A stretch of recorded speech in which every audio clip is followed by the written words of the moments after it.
right. Welcome to the Bryce Eddy Show. So, hey, today is a very somber episode for me. And, I waited a little bit to record this because I was just frankly in shock. Charlie Kirk's assassination, hit all of us, I think, and me personally.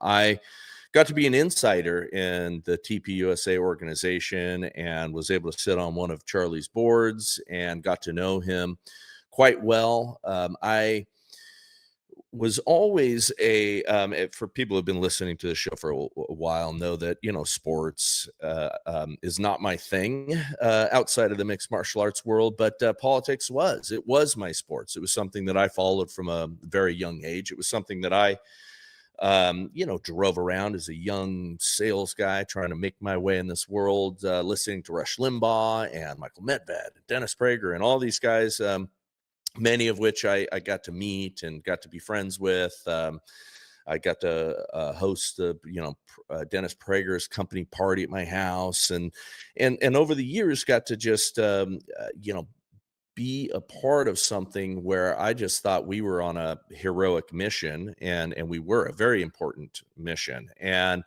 I started following Charlie at really some of the earliest stages of how he kind of came to be known, running around on these college campuses and building this organization, Turning Point, and just doing an amazing job. And he was, young and, full of fire and obviously incredibly smart. And he only grew from there, grew in his faith, grew in his knowledge, just, in the crucible of debating people every day, in the hours upon hours he spent putting out content on his radio show. I mean, the guy was tireless, and he consumed so much knowledge. He was an autodidact, a savant when it came to politics and the Bible. And I just got to watch him mature. I got to watch him go from a,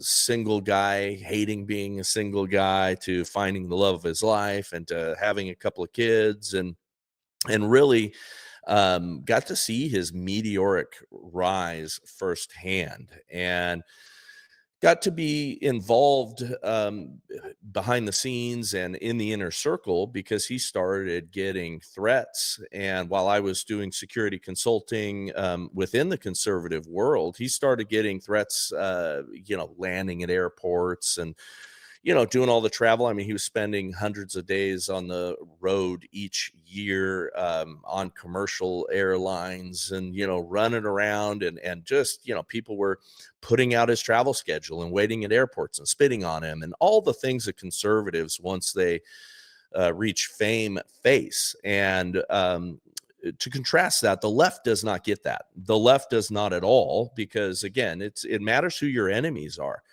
The left believes that, the answer is violence. And the reason that they believe that is because they have been told for going on a couple of decades now that words are violence. Now, only someone who doesn't really understand violence or has never had violence visit them can honestly say words are violence. And that tactic was something that has been promoted by the globalists, the Marxists, the people like that, to create division and to destabilize the United States of America and destabilize our enemies. But words are not violence. Violence is violence. And if you tell someone that words are violence, what it leads to is what we had with the assassination of Charlie Kirk. Everybody who's been told that you got to punch a Nazi and you've got to destroy and take out the fascists and you got to, kill baby Hitler and all of that kind of a thing. The more that they've been told that, the only logical conclusion that they reach eventually, and this is very much intentional, is that if words are violence, then when I do actual violence upon my enemy or upon a Nazi or upon a tyrant or a fascist, then it's really just self-defense. And I encountered this even in our local community with a bunch of these knuckleheads that were parading as these fake anti-fascists while doing fascist things and while trying to ruin people's lives. They believed that Charlie and any conservative and anyone who believes in the cause of life and liberty and America's founding is a racist, homophobe, bigot, and all of those kind of things. And so, of course, you need to be violent towards those people because they are, violent in their words towards you. And I remember arguing with this woman who was running for like a local school board position, and she was influential in the school district. And of course, she was fat and ugly because they cultivate fat ugliness on the left. And she had gotten into this argument with me, words are violence, Bryce, online. And of course, I pushed back that, all right, well, you've not experienced violence. Otherwise, you wouldn't think so. So it is that attitude that was perpetuated by the Democrat political party, by the news media, by the corporate media, by everyone who's involved in this entire thing. And they are responsible for Charlie's death. The narrative and the rhetoric out there that we are all Nazis because we believe in personal responsibility and we believe in the traditional values of America. Those folks are responsible for his death, and they, I believe, will get karmic retribution. They will get biblical justice. They will be facing the music at some point, and I believe that we are seeing that now. Charlie's death was intended to ruin his testimony. It was intended to ruin the Turning Point organization. It was intended to, cut the head off of the snake and get rid of the most powerful political figure outside of the president of the United States. And Charlie was that. Charlie was directly responsible through Turning Point and all the work that he did, the great vibe shift that's been happening in the United States. He is largely responsible because they outsourced the ground game to TPUSA for getting Donald Trump in office. He and Turning Point is directly responsible for getting J.D. Vance to be in the Senate. And then, of course, Charlie lobbied very, very aggressively for him to be picked as the vice president of the United States, which was one of the greatest decisions Donald Trump has made. And I think that that was evident throughout the campaign. And of course, right now throughout his presidency, J.D. Vance carries a lot of water and does a great job in media appearances and everything in communicating our message. And Charlie was one of those people that saw that early. Well, Charlie was, and I'll talk about him just, personally, but, behind the scenes, Charlie was a great leader. He was a awesome visionary. There was nothing that he believed we couldn't do if we had the will to do it, and was excellent at getting the right people around him and building an organization and delegating to very talented people and getting surrounded by people who were going to work themselves to the bone for the outcomes that we had. And nobody worked harder than Charlie. He was a fun guy behind the scenes, even though he did not imbibe alcohol. There was nothing about him that was really anything less than straight-laced. He loved sports. He loved hot sauce. He was a guy that was so driven and singularly focused that he and only he, I believe, could have accomplished what he did. I think Charlie Kirk was one of one. He was also unafraid. I mean, he knew that this was the risk. We had a very large security team, and I'll talk about that in a moment, that was dedicated and very much focused on keeping him safe. And I'll talk a little bit about the assassination itself and some of the issues there. Charlie knew that he could take a punch. He was really unafraid of putting his life out there, and he knew what was at risk. We had worked on several, credible threats against him. He had credible threats that we had to bring to, local sheriff's department, the police, to the FBI. It was constant. There were real people that were threatening his life on a regular basis, and we had to field those things all the time.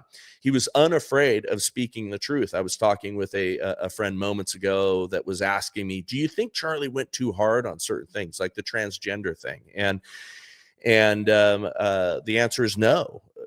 That was a very threat to reality and our existence, as human beings. I mean, it was designed, the whole transgender narrative is designed not to just, oh, these people want to exist. No, it's to tear down the family. It is to destroy the smallest form of government, which is the family. It is to break us at a molecular level. It is a transhumanist perspective.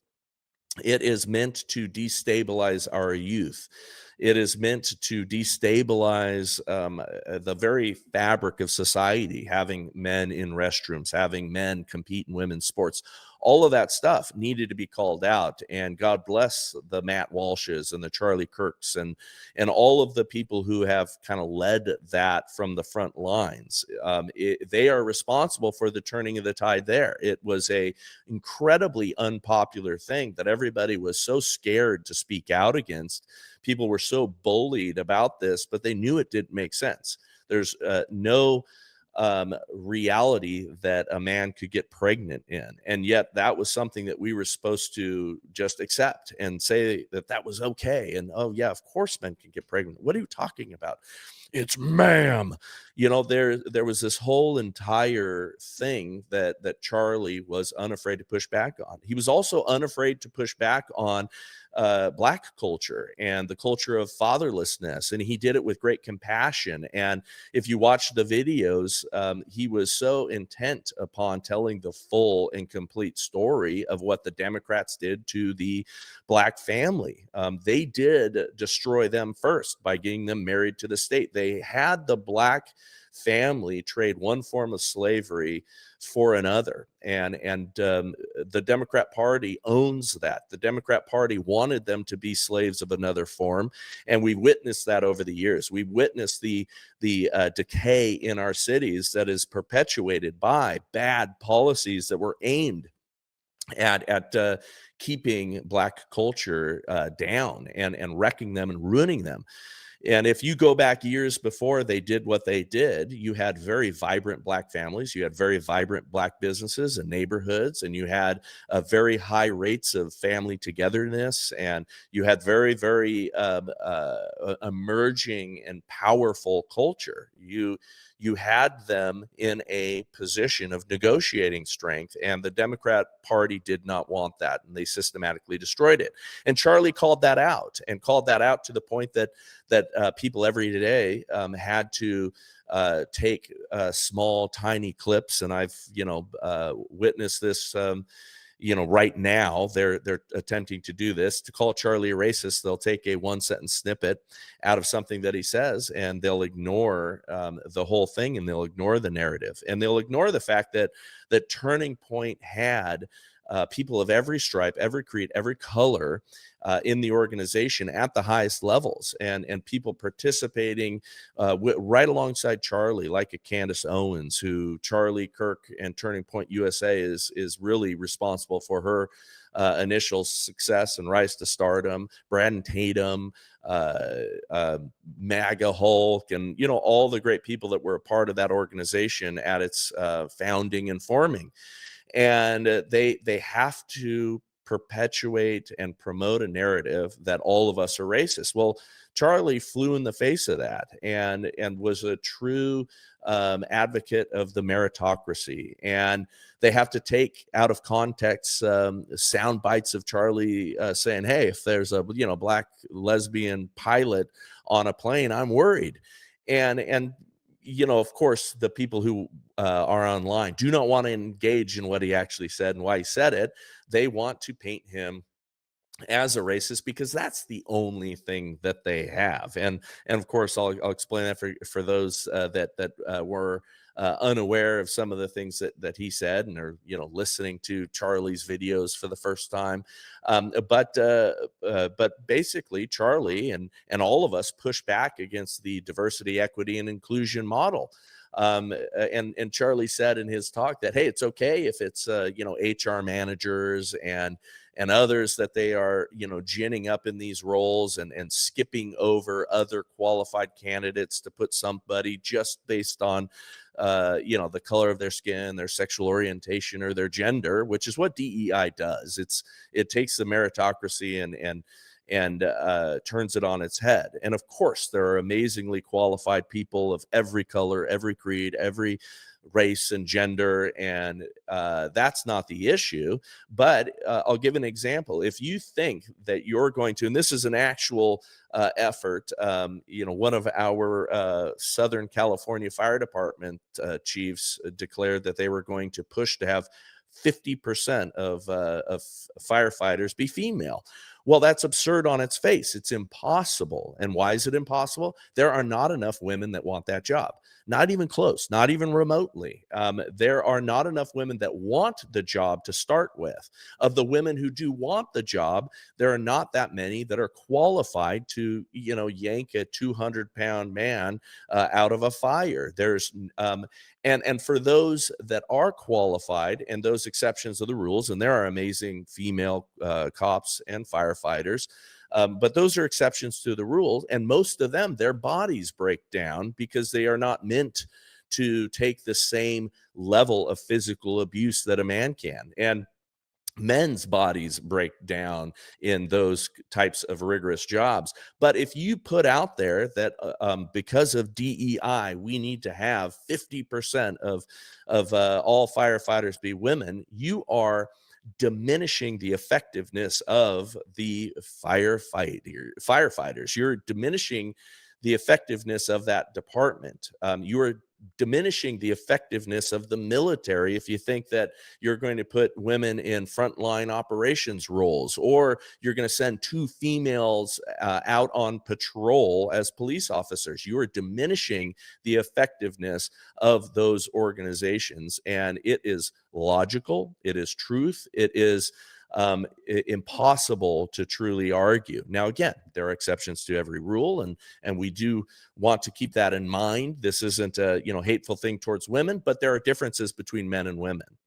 And so if you are going to be saying that out of a minority population, you are going to make sure that you're going to fill as many jobs with those particular minorities, and you're going to have a Black lesbian pilot is your goal in a DEI hiring phase, you are going to have to lower standards to get enough of those candidates into those positions. And when it comes to very, very important jobs, pilots, surgeons, things like that, you are going to be actually endangering the lives of people and diminishing those professions. But here's the worst thing. For that qualified Black lesbian female pilot, you have cast her qualifications in doubt. And let's say she is the most competent for that job, and she got there on her meritocracy, and she got there before DEI and other things like that. You're casting anyone who has achieved something great, and they are Black, or they are a woman, or they are a minority of some kind. You have absolutely destroyed them. You have diminished and taken away from their accomplishment, because what do people think? People look at them and go, oh, well, must have been affirmative action. And you have actually hurt the people who got there on their merit. And so we need to return to a meritocracy. And Charlie talked about that constantly, and he was right. We have to return to strong families, and Charlie was willing to talk about that, even if it was unpopular and be called a racist, but he was right. Charlie talked about the transgender issue and women in men going into women's spaces and women's sports, and he talked about that bravely, and he was right. And he was right to risk his life to do those things. So Let's talk a little bit about his assassination. Still in shock. I'm still reeling from this. Charlie was a personal friend. I spoke to him for the last time a few weeks ago or a couple months ago. I can't remember, but just in absolute shock. He was such an important figure, but he was an important friend.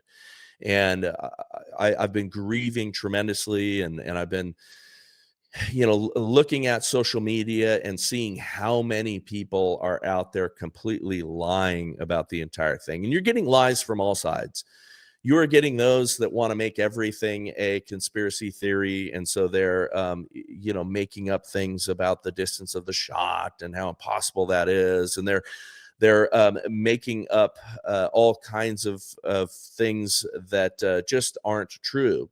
But that being said, there is evidence that points to a bigger plot. There are certainly plenty of people, including foreign governments and foreign entities and globalist, regimes and people that Charlie, outside of the transgender community and the people who were mad at Charlie for some of the things that he says politically. There were plenty of people that had a stake in seeing Charlie go down and trying to destroy his reach and his voice. And it is not unreasonable to think that this was a larger coordinated plot. There is enough evidence right now that should be looked at and questioned, but we can't be irresponsible and we can't be fools out there jumping on the narratives that are happening. I'll give an example that's a foolish one. Charlie was not wearing a vest. Charlie did not wear rifle plates to his events. He did not have that sort of protection. He didn't want it. And we had talked about that to him over the years, even wearing soft armor. It would not have stopped this round. A level 4 rifle plate would have, but it would have only stopped it if he had been hit in the chest. There were people that were saying Charlie was wearing a vest. He was not. But they were saying that he wore a rifle plate and the bullet ricocheted and hit him in the neck. And it was, and they're, trying to do slow-mo things. Charlie was not wearing a vest. It's stupid. It's absurd. Even the lowest profile vest, and I've got an extremely high dollar, very advanced soft armor that can go under your clothes. And even with that, you cannot be wearing a t-shirt and it not be obvious that you are wearing a low profile vest.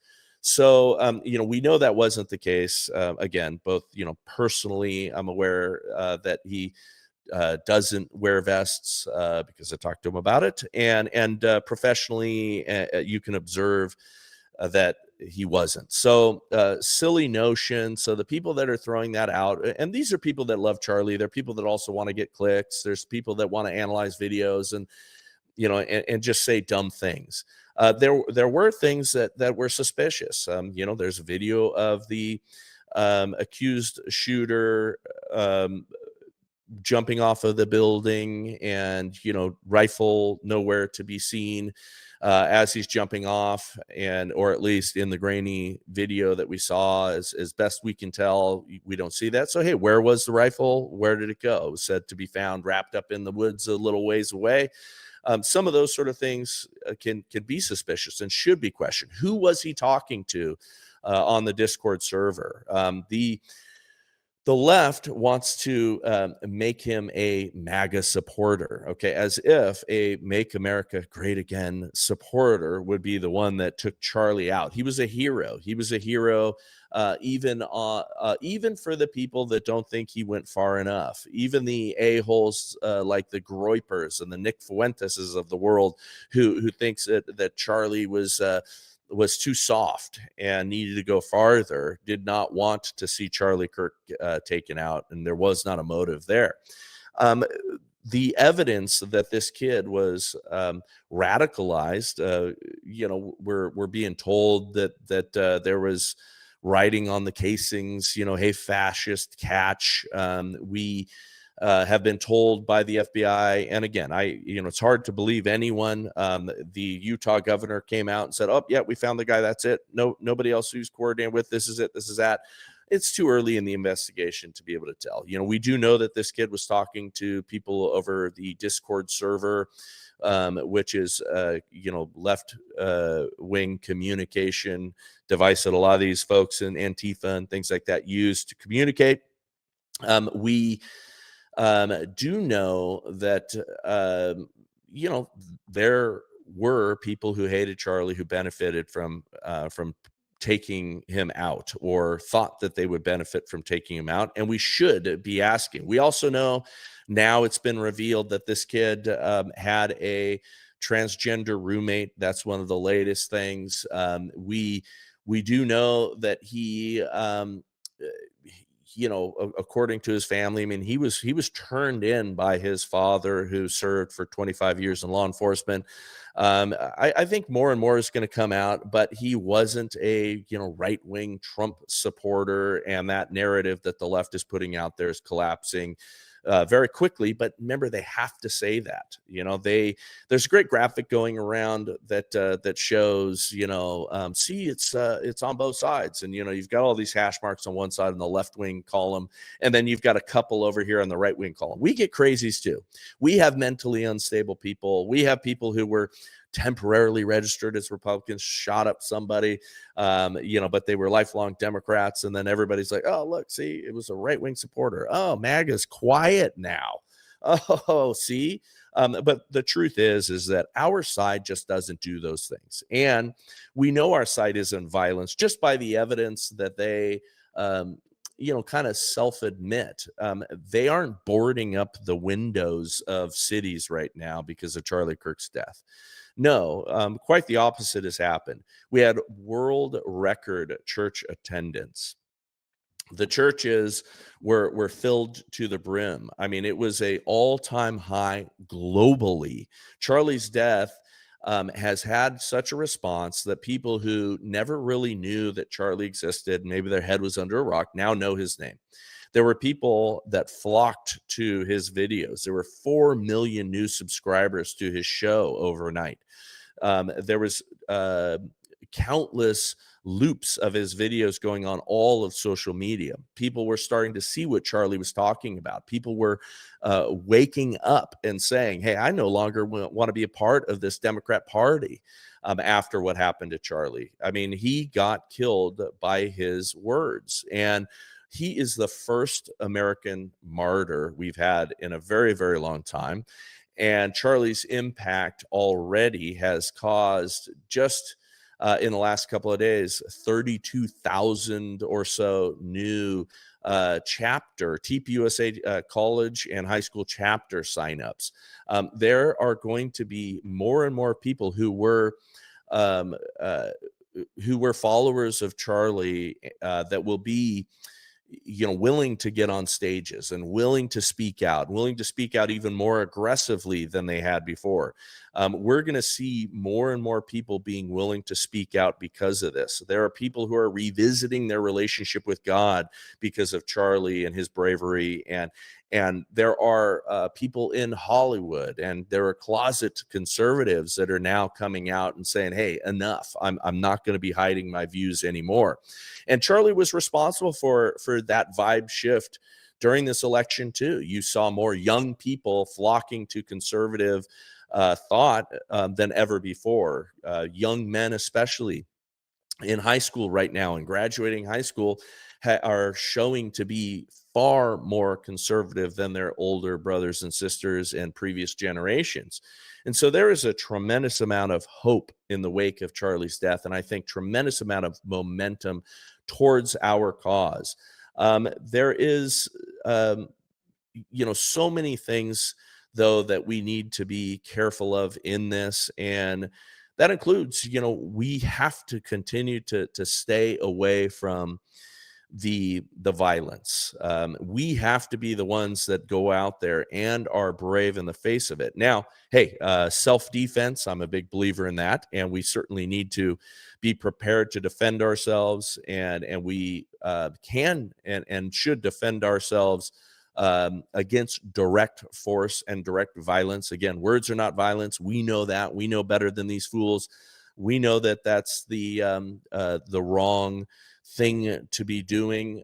But we need to stand up, and we need to stand up bravely at our places of employment. We need to stand up from the pulpits. We need to um, take up Charlie's mission. And I know that the TPUSA organization is going to grow stronger from this. You know, we do not have Charlie leading it anymore, but there are other powerful voices, and those voices are going to um, continue to grow. And I think that there will be people working to fill his shoes. It won't just be one person, though. Again, Charlie was one of one.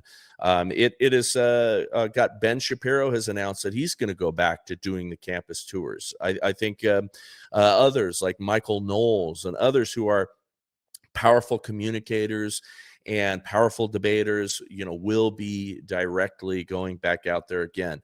I also, I want to hit a couple of things that I probably should have said a little bit earlier in regards to Charlie's security. So, some of the conspiracies that are super irresponsible and really dark out there are the people who are accusing Charlie's team of being in on it. There's people that are analyzing, the guy shifted his hat, and oh yeah, clearly that was a message, for the sniper, and that was communication and all that stuff.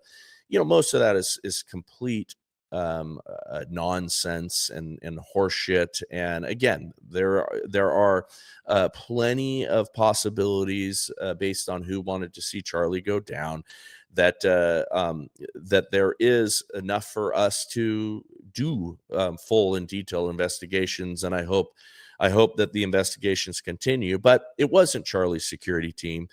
These are guys that have been dedicated to Charlie, that I know personally. A couple of them worked directly for the TPUSA organization. They weren't contractors.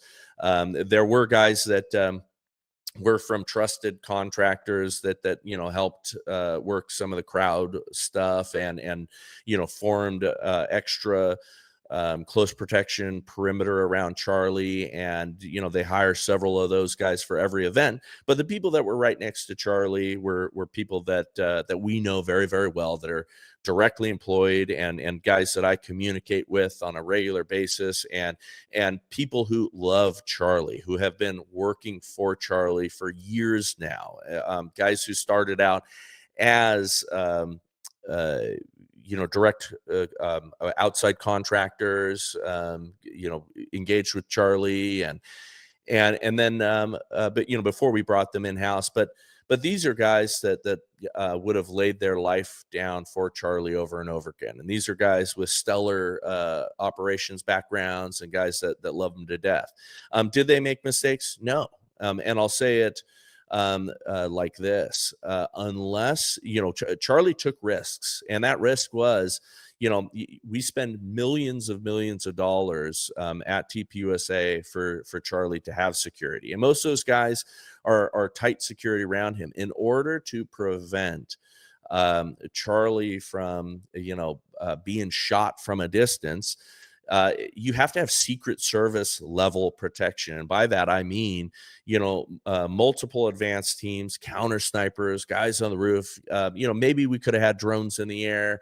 But a lot of those things are things that Charlie, for as fast and as quick as he moved to these tours and the tours that he did and all that stuff, a lot of it was things that he elected not to do and elected to take risks on. And Charlie recognized that he could be taken out, and Charlie recognized that was in God's hands. And so it is irresponsible. And I've seen foolish conservative commentators out there who are conspiracy guys that are really pushing narratives that are just dumb. Charlie started questioning Israel more. Netanyahu took him out clearly. He got his security team became compromised, and they got in on it. F you guys. So stupid. So much of this stuff is born by some of this, recent anti-Semitic stuff that's out there, and the other things. Uh, um, it is wicked. It is stupid, and you're talking about guys who lost their principle, who are incredibly pained and hurting right now, and in mourning, and um, it's hard to even imagine the depth of their pain. These are guys that were driving Charlie every day, spending time with Charlie every single day, traveling with him intimately every single day. This is awful. This is terrible. This is horrible on those guys. I mean, it is gross to spread and give legs to any of that stupid stuff. I really have nothing but sympathy for the whole entire TPUSA family. I am in shock. That's why it took me a few days to even put anything out beyond my first social media video. Um, I'm disgusted with how wicked people are being online towards Charlie, and the lies that the left is promoting, and the continued dragging of him through the mud, and the videos that they're posting short snippets of to further their narrative. But they hated Charlie because they hate truth, and they hate reality, and ultimately they hate God. And this, I believe, will be a victory for Christ. This will be a victory for God because of what Charlie did, because of Charlie's conduct, because of Charlie's knowledge, because of Charlie's power in promoting the gospel, and how much he knew and how effectively he shared. Better than any pastor I've ever seen, Charlie was able to succinctly give the good news and the gospel of Christ, and he was able to do it in front of hundreds of thousands of people. He was able to do it over and over again. He was able to, with great compassion towards some of these students who had weaponized their ignorance, and got up to the microphone. You watched him gently many times push back, and you saw the effect that he had, maybe not always on that one individual who was just swallowed up in a demonic cult, and there was plenty of those, but you saw the effect on the people that were standing around those folks, and you are going to see a tremendous turning of the tide. Well, listen, that's all for this episode. God bless the Charlie Kirk family. God bless TPUSA. God bless all those who are grieving right now in the loss of this amazing and great man. I think that God has a plan in all these things, and we're going to see it unfold. To God be the glory, and we are out. Hey, thank you for watching or listening to this show. If you are someone who listens to us on the podcast apps, please go to our Rumble channel. Even if you're not going to watch us there, we'd appreciate you hitting subscribe. We want to boost those numbers up and make sure that channel continues to grow. But again, thank you so much for listening to us.